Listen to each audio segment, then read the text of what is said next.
আসসালামু আলাইকুম ওরহমতুল্লাহি ওবারাকাতুহু।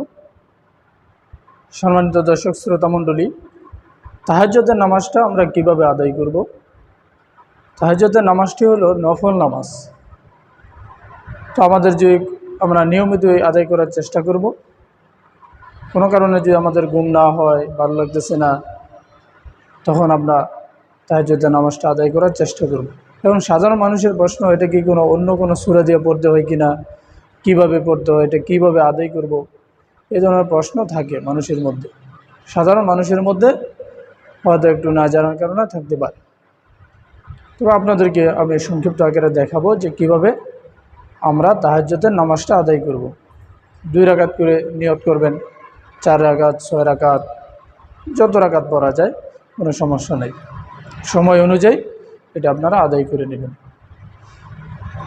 তো স্বাভাবিকভাবে যেভাবে আমরা নামাজ আদায় করি সেভাবেই করবেন। সেভাবে নিয়ত করবেন যে আমি কিবলামুখী হয়ে 2 রাকাত তাহাজ্জুদের নামাজ আদায় করতেছি, আল্লাহু আকবার। এইভাবে আল্লাহু আকবার বলে আপনি হাত বাঁধলেন, তারপরে সানা পড়লেন, আউযুবিল্লাহ বিসমিল্লাহ পড়লেন, সূরা ফাতিহা পড়লেন, সাথে একটি সূরা মিলাইলেন।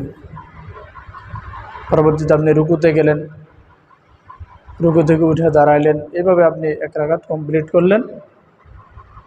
দাঁড়িয়ে আবার বিসমিল্লাহ বলে সূরা ফাতিহা সাথে ছোট্ট একটি সূরা মিলিয়ে আপনি 2য় রাকাত কমপ্লিট করলেন। পরে বৈঠকে বসে তাশাহুদ, দুরূদ শরীফ, দোয়া, সূরা এগুলো বললেন। পরে তারপর আপনি সালাম ফিরিয়ে নামাজটা শেষ করলেন। 4 রাকাত পর পর আপনি একটু বিশ্রাম নিতে পারেন, দোয়া করতে পারেন, কান্নাকাটি করতে পারেন। আবার তাহাজ্জুদ নামাজের সেজদার মধ্যে গিয়ে আপনি আল্লাহর কাছে চাইতে পারেন। নফল নামাজে চাওয়া যায় আল্লাহর কাছে, সুন্নত, ওয়াজিব, ফরজ নামাজে চাওয়া যায় না। তো ভালো লাগলে ভিডিওটি শেয়ার করে দিন। আসসালামু আলাইকুম।